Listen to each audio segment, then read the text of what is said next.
Hello friends, मैं रंजीत गुप्ता एक बार फिर से स्वागत करता हूं आपका आपकी यूट्यूब चैनल प्रोएक्टिव एसआईपी में। इस समय मार्केट में आईपीओ की फ्लडिंग हो रखी है। हर दूसरे तीसरे दिन एक नया आईपीओ आ रहा है। इसी सिलसिले में एक और इजी ट्रिप प्लानर ने अपना आईपीओ लेके आया है, जिसका ब्रांड नेम है easyMyTrip.com।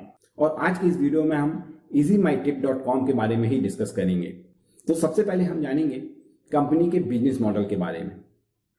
उसके बाद हमारा ओवरलुक होगा कंपनी के फाइनेंशियल्स पर, और उसके बाद हम आईपीओ डिटेल्स पर चर्चा करेंगे, और लास्ट में हम कंक्लूड करने की कोशिश करेंगे कि क्या हमको लिस्टिंग गेन्स के लिए शॉर्ट टर्म मीडियम टर्म के लिए अप्लाई करना चाहिए या नहीं करना चाहिए। और जब हम इस चीज को कंक्लूड करेंगे तो मैं आपको एक कंपनी के बारे में बताऊंगा, सो आपको डिसीजन लेने में आसानी होगी कि आपको आज easyMyTrip.com पे सब्सक्राइब करना है या नहीं करना है। तो वीडियो के लास्ट तक बने रहिए। और हाँ, अभी तक यदि आपने मेरा चैनल सब्सक्राइब नहीं किया है तो प्लीज चैनल सब्सक्राइब कीजिए और नोटिफिकेशन बेल को ऑन कीजिए।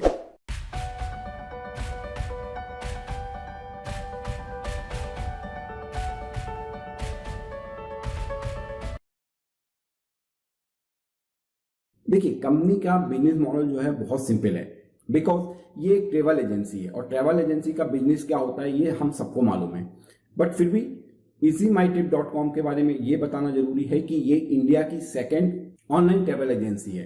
इसके पहले मेक माई ट्रिप आता है। अगर हम रेवेन्यू जनरेट की बात करें तो कंपनी B2B2C और B2C और B2E मॉडल पे वर्क करती है। अब B2B2C क्या है? B2B2C मतलब एक ले भाषा में समझे तो ये ट्रैवल एजेंट जो होते हैं उन पर डिपेंड है, उनसे ही ज्यादा बिजनेस को एक्वायर करते हैं और उन पर ज्यादा फोकस करते हैं।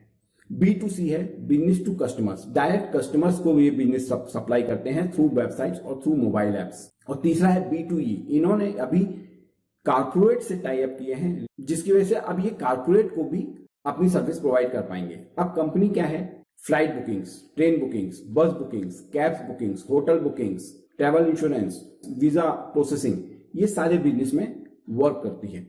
और कंपनी के पास नवंबर 2019 तक अप्रोक्सीमेट 49,494 ट्रैवल एजेंट हैं जो इनसे बिजनेस करते हैं और एक अच्छा रेवेन्यू जनरेट करके इनको देते हैं। बट इस बिजनेस में प्रॉब्लम क्या है? इन बिजनेस में प्रॉब्लम यह है कि जैसे अभी आपने देखा लास्ट ईयर कोविड हुआ था, तो कोविड की वजह से पूरे एयरलाइंस बंद हो गए थे। होटल्स बुकिंग जो है अभी भी अपनी 100% ऑक्यूपेंसी पे काम नहीं कर रही है।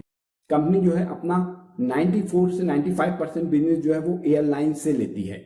मीन्स 6% बिजनेस जो है वो इनके हाथ में ऐसा है जो कम कंसंट्रेटेड है, बाकी सिर्फ एयरलाइन से ही इनका ज्यादा रेवेन्यू जनरेट हो रहा है। ये भी एक नेगेटिव पॉइंट है कंपनी के लिए, क्योंकि अगर एक ही चीज से आपका बिजनेस आ रहा है तो अगर उस चीज में प्रॉब्लम आती है, उस पर्टिकुलर सेक्टर में प्रॉब्लम आती है, तो आपके बिजनेस को बहुत बड़ा डेंट होता है। जैसे अपन ने कोविड में देखा, कोविड के समय पे एयरलाइंस पूरे बंद थे तो इनका बिजनेस जो है वो वहां पर बहुत इफेक्टिव हुआ होगा। कंपनी अभी 55% ऑनलाइन और 45% ऑफलाइन बिजनेस जनरेट करती है, जो कि कंपनी 2023 में एक्सपेक्ट कर रही है कि 65% ऑनलाइन जनरेट करेगी और 35% जो है वो ऑफलाइन बिजनेस जनरेट करके देगी। आइए अब देख लेते हैं कंपनी के फाइनेंस के बारे में। आइए अब इस कंपनी के फाइनेंस पर डिस्कस कर लेते हैं। तो जैसा कि आप स्लाइड पे देख रहे हैं, इस कंपनी के जो टोटल एसेट्स हैं वो कंटिन्यूस बेसिस पर सिग्निफिकेंट जंप दिखाते नजर आ रहे हैं। अगर हम FY18 की बात करें तो जहां 180 करोड़ का नेट एसेट था वो FY19 में बढ़कर अप्रोक्सीमेट 243 करोड़ का हुआ, और FY19 में और FY20 में ये बढ़कर 282 करोड़ का हो गया, और Q3 ऑफ द FY21 ये 356 करोड़ का हो गया। मींस एक अच्छा सिग्निफिकेंट जंप देखने को हमको नेट एसेट में मिला। अब बात कर लेते हैं टोटल लायबिलिटीज पर। तो FY18 में जहां 136 करोड़ की लायबिलिटीज थी, वहां FY19 में ये बढ़कर 175 करोड़ की हो गई, और FY20 में ये 179 करोड़ की रही। तो FY19 और FY20 में बहुत ज्यादा चेंज देखने को नहीं मिला।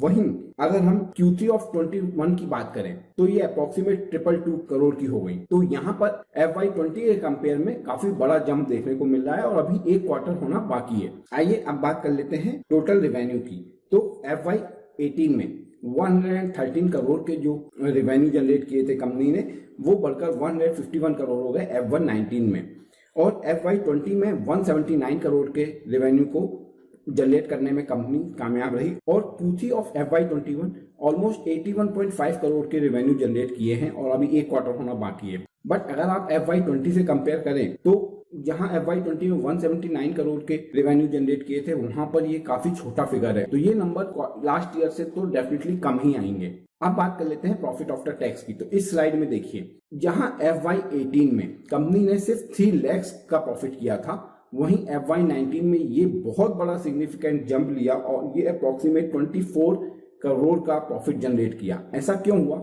ऐसा इसलिए हुआ क्योंकि इनके जो अदर्स इनकम थे उसकी वजह से ये देखने को इतना बड़ा जंप देखने को मिला। अदर एसेट मींस जो इन्होंने लोन्स दिए थे या जो इनके कुछ पैसा जो डूब गया था वो इन्होंने राइट ऑफ कर दिया, जो इनके रेड हेरिंग प्रॉस्पेक्टस में है। तो इन्होंने वो जो राइट ऑफ किया, उस राइट ऑफ की वजह से इतना बड़ा जंप देखने को मिल रहा है FY18 और FY19 के बीच में। और FY20 की अगर हम बात करें तो सिर्फ 34.65 करोड़ के ही रेवेन्यू जनरेट हुए हैं। Q3 के FY21 में अप्रोक्सीमेट 31 करोड़ के ही प्रॉफिट आफ्टर टैक्स कंपनी ने किया है। अब बात कर लेते हैं अर्निंग पर शेयर की। तो FY18 में जो अर्निंग पर शेयर सिर्फ 61 पैसे का था, वो FY19 में 2.7 रुपीज का हो गया और FY20 में भी ऑलमोस्ट वही रहा 3.19 रुपीज, जबकि Q3 ऑफ FY21 ये अभी तक 286 है, मींस 2.86 पैसा कंपनी जो है एक शेयर में अर्न कर रही है। तो इस नंबर पे भी बहुत ज्यादा सिग्निफिकेंट ग्रोथ लास्ट ईयर से देखने को नहीं मिल रही है, क्योंकि अभी एक क्वार्टर बाकी है। तो आप रफली कह सकते हैं कि 3 या 3.1 के आसपास ही EPS होगा। तो ये थे कंपनी के फाइनेंसेस। कंपनी के फाइनेंस में सिर्फ जो सिग्निफिकेंट जंप देखने को मिला है प्रॉफिट आफ्टर टैक्स में, 3 लाख से 24 करोड़ जो प्रॉफिट हुआ है FY18 FY19 में, वो अदर इनकम की देखने की वजह से मिला है। तो हर क्वार्टर में, हर ईयर में ऐसा अदर इनकम जनरेट नहीं होगा, इसलिए ऐसे नंबर्स जो हैं वो फ्यूचर में रियलिस्टिक होंगे या नहीं होंगे, ये कंपनी के ऊपर एक बिग क्वेश्चन मार्क जनरेट करता है। आइए अब बात कर लेते हैं IPO डिटेल्स के बारे में। तो कंपनी जो है अपना IPO 8 ऑफ मार्च से सब्सक्रिप्शन स्टार्ट करेगा और 10 ऑफ मार्च को सब्सक्रिप्शन क्लोज होगा और ये बुक बिल्ट इशू है। अब यहाँ पर ध्यान दीजिए, इस कंपनी का जो IPO है वो 2 रुपए की फेस वैल्यू पर आ रहा है और जो प्राइस बैंड है वो 186 से 187 रुपीज रखा गया है।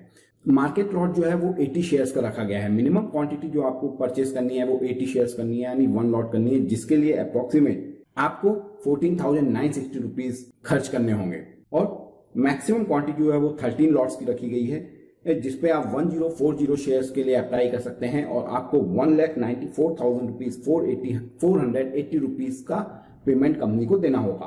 कंपनी की जो लिस्टिंग डेट है वो टेंटेटिव 19 ऑफ मार्च है। देखिए अब डिस्कस कर लेते हैं कि क्या आपको इस IPO में अप्लाई करना चाहिए या नहीं करना चाहिए। तो इसके लिए मैं आपको थोड़ा बैक फ्लैश में लेके चलता हूं दिसंबर 2009 में। दिसंबर 2009 में क्या हुआ था? दिसंबर 2009 में एक IPO आया था कॉक्स एंड किंग्स का।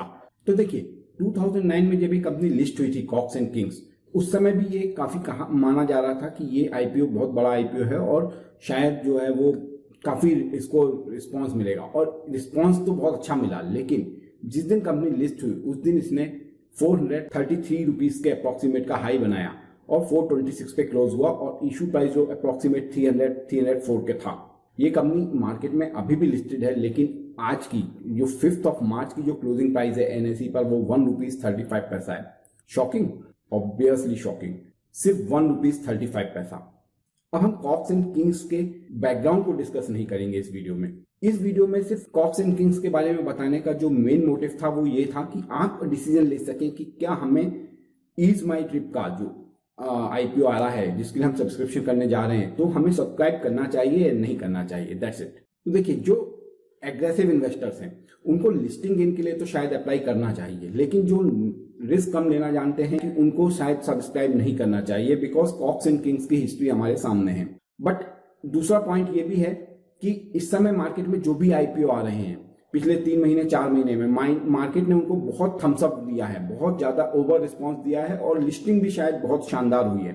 आप चाहे न्यूरेगा की बात करें, आप बैक्टर्स की फूड की बात करें, आप हरनेवा की बात करें, जिसकी भी आप उठा के देखें, सबके लिस्टिंग गेन्स बहुत शानदार रहे हैं। दूसरा प्रश्न ये आता है कि जो इनके नंबर्स हैं, जो प्रॉफिट आफ्टर टैक्स है वो 3 लाख रुपीज से बढ़ के जो 24 करोड़ हुआ है वो सिर्फ अदर इनकम की वजह से हुआ है। तो क्या कंपनी फ्यूचर में ऐसे अदर इनकम की वजह से इसी नंबर को जनरेट करने में सक्सेस मिलेगी कंपनी को कि नहीं मिलेगी, ये एक बड़ा क्वेश्चन मार्क है। और मुझे नहीं लगता कि कंपनी अदर इनकम के बेसिस पर हर बार नंबर जनरेट कर सकती है। तो अगर हम अदर इनकम्स के नंबर को हटा के नंबर्स को देखें तो शायद नंबर इतने इंप्रेसिव नहीं है। इसलिए मुझे नहीं लगता कि ये जो कम रिस्क लेते हैं उनको अप्लाई करना चाहिए। रही बात लॉन्ग टर्म की या मीडियम टर्म की, तो मार्केट में लिस्ट होने दीजिए, समय बिताने दीजिए मार्केट में, फिर देखेंगे कि क्या करना है क्या नहीं करना है। सो फ्रेंड, आपको ये मेरा वीडियो कैसा लगा प्लीज मुझे कमेंट बॉक्स पर जरूर बताइए। और अभी तक आपने यदि मेरा चैनल सब्सक्राइब नहीं किया है या आप मेरे चैनल में पहली बार हैं तो प्लीज सब्सक्राइब कीजिए और नोटिफिकेशन बेल को ऑन कीजिए so that you can get the latest notification of the market. और हाँ, अभी हमने एक नई सीरीज शुरू की है, मार्केट का पूरा एक्शन आपको उसमें मिलेगा। तब तक के लिए have a great day, bye bye.